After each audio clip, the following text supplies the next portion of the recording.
যে কোনো ইন্ডাস্ট্রিতে কমার্শিয়াল সিনেমা একটা ইন্ডাস্ট্রিকে বাঁচিয়ে রাখে, সেটা হলিউড হোক, সেটা সাউথ হোক, সেটা বলিউড হোক, সেটা টলিউড হোক বা বাংলাদেশের ঢালিউড হোক। যে কোনো ইন্ডাস্ট্রিতে একটা ইন্ডাস্ট্রিকে বাঁচানোর জন্য কমার্শিয়াল সিনেমা সবথেকে বড় হচ্ছে একটা উৎস, এবং তার অডিয়েন্সও প্রচুর। এবার আমাদের বাংলাতে বেশ বিগত কয়েক বছর ধরে দেখা যাচ্ছে যেগুলো শহরে অডিয়েন্সের জন্য বানানো হচ্ছে সেই সিনেমাগুলো ভয়ঙ্কর বক্স অফিস আনছে, কিন্তু কমার্শিয়াল সিনেমা তার থেকে কম বক্স অফিস আনছে হিউজ একটা অডিয়েন্স থাকা সত্ত্বেও। মানে পাক্কা বাংলায় বাংলার দর্শকরা যারা কমার্শিয়াল সিনেমা এককালে দেখতো তার একটু হলেও কমার্শিয়াল সিনেমা থেকে মুখ ফিরিয়ে নিয়েছে, যে কারণে যে সিনেমা আগে 15-20 কোটি বিজনেস করার ক্ষমতা রাখতো সেই সিনেমা আজকে 4-5 কোটি 6-7 কোটি এসে দাঁড়িয়েছে। এদিকে আর্ট ফিল্ম যেগুলো আগে লাখে কালেকশন করতো সেগুলো আজকে অনেক বেশি 5-6 কোটি কাছাকাছি গিয়ে কালেকশন করছে। এবার এই জিনিসটা কেন হয়েছে এবং কী কী জিনিস আনা দরকার সেগুলো নিয়ে ভিডিওতে কথা হবে আজকে। আমরা যদি ভেবে দেখি ঠান্ডা মাথায়, তাহলে আজকে বিভিন্ন ইন্ডাস্ট্রিতে দেখবেন কমার্শিয়াল সিনেমায় তারা নিজস্ব একটা ধরন ক্রিয়েট করছে, তারা নতুন নতুন ভাবনা চিন্তা প্ল্যানিং করছে, দর্শকরা কী চাইছে, দর্শকরা যেটা চাইছে সেটাই তারা দেওয়ার চেষ্টা করছে, যে কারণে আজকে তাদের সিনেমা কিন্তু সফল হচ্ছে। শুধু স্টারডাম দিয়ে আজকের দিন দাঁড়িয়ে সিনেমা হিট করা কিন্তু খুব ডিফিকাল্ট। সত্যি কথা বলতে গেলে ওই কয়েকজন রয়েছে যাদের নামে সিনেমা হিট হয়, বাকিদের কিন্তু সিনেমা হিট করতে গেলে অনেক রকম কিন্তু পদ্ধতি অ্যাপ্লাই করতে হচ্ছে, এই নিয়ে কোনো কিন্তু সন্দেহ নেই। এবার বাংলাতে প্রবলেমটা কোথায় হয়ে যাচ্ছে, এমনিতে তো কমার্শিয়াল সিনেমা হয় না, আর যখন হয়ও তাতে এমন কিছু এক্সট্রা চমক থাকছে না হিরোর ম্যানারিজম বাদে, যেটার জন্য দর্শকরা সিনেমা হলে যাবে। যে কারণে আজকে সিনেমাগুলো যে মানে খারাপ বিজনেস করছে আমি বলছি না, কমার্শিয়াল মার্কেটে দাঁড়িয়ে ভালো, কিন্তু কমার্শিয়াল সিনেমাকে একটা মানে রিলিফ দেওয়ার মতো এমন একটা বিজনেস যেটা পাগলু দিতে পেরেছিল, যেটা আওয়ার্ড দিতে পেরেছিল, সেই ধরনের বক্স অফিস কিন্তু হচ্ছে না, যে লোকে পাগলের মতো বাংলা কমার্শিয়াল সিনেমাই দেখতে যাচ্ছে, অন্য কিছু দেখছেই না। যেটা তারা আজকে স্ত্রী 2 দেখছে, যেটা তারা আজকে জওয়ান দেখছে, সেই জিনিসটা বাংলা কমার্শিয়াল সিনেমার ক্ষেত্রে আগে হতো, এখন ওই ম্যাজিকটা কিন্তু একটু হলেও ক্রিয়েট হচ্ছে না।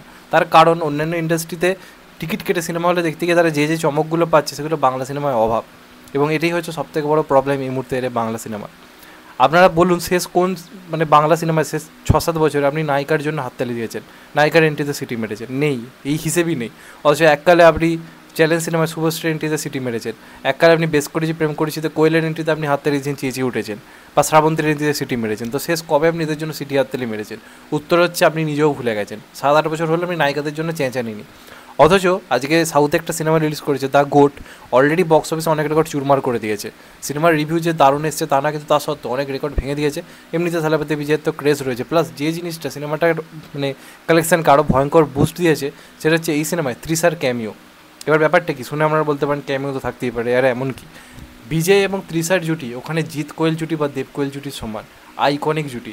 আজকে দেখুন অডিয়েন্সের চাহিদায় আজকে তারা কিন্তু নিজেদের সিনেমায় তৃষাকে দিয়ে একটা ছোট্ট আইটেম সঙ্গের জন্য কিন্তু এনেছে, সেটা কয়েক মিনিটের জন্য, অথচ সেটার ম্যাজিক দেখুন। আপনারা সোশ্যাল মিডিয়া খুলুন, আমরা তো তামিলনাড়ু বা ওই সব দিকের লোক নই, আমরা ফেসবুকে এমনি বাঙালি, কিন্তু আমাদের মানে নিউজ ফিডও সারাক্ষণ ওটাই ভেসে উঠছে, লোকে জাস্ট পাগলের মতো হলে জাস্ট ম্যাডনেস দেখুন আপনারা। তো আমাদের এখানে কি জিৎ কোয়েল বা দেব কোয়েল জুটি সেই ম্যাজিক নেই? তাই কি? অবশ্যই ম্যাজিক আছে। আজকে যখন বহু বছর পরে যখন তাদের সিনেমা রিলিজ করা হলো, আজকেও চ্যালেঞ্জে দেব শুভশ্রী এন্ট্রিতে লোকে সিটি হাততালি দিচ্ছে। তো এই জিনিসগুলো যদি আজকে সিনেমায় না করা হয় তাহলে কোথায় গিয়ে লোকে এক্সট্রা কী পাবে? আজকে এমনিতে তো বাংলাতে শুধুমাত্র স্টারের নামে সিনেমা হিট হচ্ছে না, দর্শকও কমে গেছে, তো তাদেরকে ফিরিয়ে আনার জন্য এমন কিছু রাখতে হবে যেটার জোর দর্শক বলবে চল যাবো। আজকে সমস্ত ইন্ডাস্ট্রিতে ক্যামিও হচ্ছে, আজকে শাহরুখের সিনেমায় সলমান ক্যামিও করছে, দুজনের মধ্যে হাতাহাতি হয়েছিল, মারপিট হয়েছিল, আজকে তারা বন্ধু হয়ে গেল, তারা এক হয়ে কাজ করছে, সাউথে একটা RRR আসছে, বা কত কত ক্যামিও আমরা দেখতে পাচ্ছি বিভিন্ন ইন্ডাস্ট্রিতে। বাংলার ক্ষেত্রে খালি বাজেটের দোহাই দিয়ে আজ অব্দি কোনো ক্যামিও রাখা হলো না। মির্জার ক্ষেত্রে মানুষের এক্সপেকটেশন অনেক বেশি ছিল, মির্জা যে একটা অ্যাভারেজ কালেকশন করেছে তার কারণ মির্জাকে নিয়ে লোকের এক্সপেকটেশন বেরিয়ে গেছিলো। অঙ্কুশ কী বলেছিল? সিনেমাল স্টেডিয়ামে পরিণত হবে। শুধু অঙ্কুশের জন্য কি সিনেমাল স্টেডিয়ামে পরিণত হতে পারে? ওই কথাটা বলা মানে তুমি দর্শকের মাথায় এটা ঢুকিয়ে দিচ্ছ যে সিনেমায় দেব বা জিতের ক্যামিও থাকবে। এটা কোনো ভুল নেই, দর্শকের ভাবাটাই স্বাভাবিক, কারণ তুমি বলছো সিনেমাল স্টেডিয়াম হয়, বাংলায় সিনেমা এখনও স্টেডিয়াম হয় ওই দেব আর জিতের জন্যই, তাদের এন্ট্রিতেই সিনেমাল স্টেডিয়াম হয়, বাকি কারোর এন্ট্রিতে হয় না। তো লোকের এক্সপেকটেশন বেড়ে গেল, তারপর যখন লোকে দেখলো এদের কারো ক্যামিও নেই, লোকে সিনেমাটা থেকে অল্প হলেও কিন্তু মুখ সরিয়ে নিল। মানে মির্জার ক্রেজ কিন্তু ব্যাপক ছিল, যখন অঙ্কুশ একের পর এক কথাগুলো বলছিল মির্জার ক্রেজ ব্যাপক ছিল।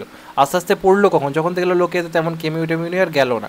কিন্তু যদি থাকতো, যদি সবাইকে রাজি করানো যেত বা যাদের বলা ছিল তাই যদি রিকোয়েস্ট রাখতো, আজকে দেখতেন মির্জা একটা বড় কমার্শিয়াল হিট কিন্তু হতেই পারতো, কিন্তু হলো না।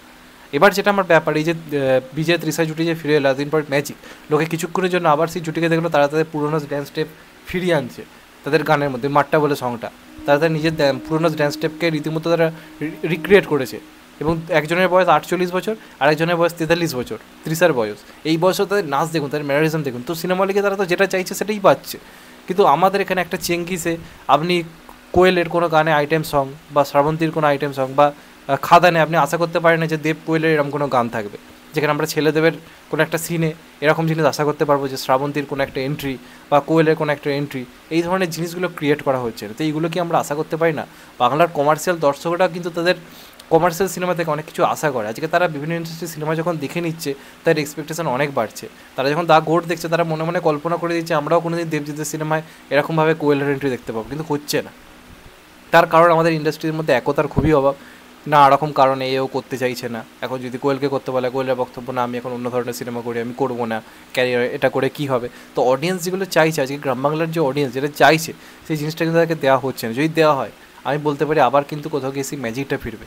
কেন একটা দেবের সিনেমায় জিতের ক্যামিও থাকবে না? কেন একটা জিতের সিনেমায় দেবের ক্যামিও থাকবে না? কেন একটা অঙ্কুশের সিনেমায় আমরা এদের কাউকে দেখতে পাবো না? এটা কিন্তু হওয়া দরকার। যে বলিউডেও দরকার পড়েছে, তারা কিন্তু করছে, সাউথেও দরকার পড়েছে, তারা করছে। একটা থালাপতি বিজয়ের সিনেমায় পরবর্তী যে সুপারস্টার হতে পারে সেই শিবা কার্তিকেয়াকে কিন্তু ক্যামিও করতে দেওয়া হচ্ছে এবং তারা রাজি। তো বাংলায় সেটা হচ্ছে না, এবং এটাই হচ্ছে এই মুহূর্তে কমার্শিয়াল সিনেমার সবথেকে বড় প্রবলেম। খাদান একটা শেষ আশা, খাদানে আশা করে যে এরকম কিছু থাকবে। বুমেরাঙও জিততে চেষ্টা করেছিল, দেবদার পুরোপুরি উপস্থিত না থেকেও দেবদাকে একটা ট্রিবিউট দেওয়ার চেষ্টা করেছিল, কিন্তু শুধু এটাতে হবে না, আরও বড় চমক দরকার। দর্শককে হলে টানার জন্য এমন কিছু দরকার যেটা তাদেরকে হলে কোথাও গিয়ে টানবে। আজকে গ্যারেন্টি দিচ্ছি, যদি খাদানে হঠাৎ করে হলে গিয়ে লোক জানতে পারে কোয়েলের দেবের পাগলু গানকে তারা রিক্রিয়েট করেছে কোনো একটা ড্যান্স স্টেপের মাধ্যমে, সিনেমার মধ্যে রয়েছে, দেখবেন অডিয়েন্স যাবেই। তারা তাদেরকে ভালোবাসে, ভালোবাসাটা কোথায় যাবে? কিন্তু সেই ভালোবাসাটা প্রকাশ করার জায়গাটাই তো ক্রিয়েট হচ্ছে না, তাই না? বছরে আগে 20-25টা কমার্শিয়াল সিনেমা হতো, সেটা শেষে দাঁড়িয়েছে একটা কি দুটোতে। তাহলে বুঝতে পারছেন তফাৎটা কতটা হয়েছে? এমনি এমনি লোকে কমার্শিয়াল সিনেমা থেকে মুখ ফিরিয়ে নেয়নি, এর পেছনে কারণ এটাই। তার আগে তো রিমেক হতো, অরিজিনাল কনসেপ্টে যখন থেকে কাজ করতে বলা হলো, হচ্ছেই না কাজ, খুব কম। ওই জিদ্দার প্রোডাকশন থেকে হচ্ছে, দেবদা এতদিনে করছে। তো এই কারণে অডিয়েন্স কিন্তু কমেছে, এবং এটা একটা বড় প্রবলেমের জায়গা বলে আমার কোথাও কিন্তু মনে হয়। আর আমরা বাংলাতে এরকম জিৎ কোয়েলের কোনো ক্যামিও সং বা দেব কোয়েলের কোনো ক্যামিও সং, এগুলো আশা করাটাই যেন আমাদের পাপ হয়ে গেছে, আমরা পাচ্ছি না। এটাই হচ্ছে সবথেকে বড় প্রবলেম, এবং এটা ঠিক হওয়া দরকার। আশা করবো ইন ফিউচার আমরা এরকম কিছু দেখতে পাবো। আশা করা যায় আবার দর্শক পাগলের মতো কমার্শিয়াল সিনেমাই দেখতে হবে, এবং কমার্শিয়াল সিনেমা সবচেয়ে বেশি চলা দরকার। আমি তো আজও বলি, বুমেরাঙের অযোগ্যর থেকে বুমেরাং বেটার বক্স অফিস আরও হওয়া উচিত ছিল ইন্ডাস্ট্রির উন্নতির জন্য। হলো না, এটা আমাদের ফল্ট কোথাও গিয়ে।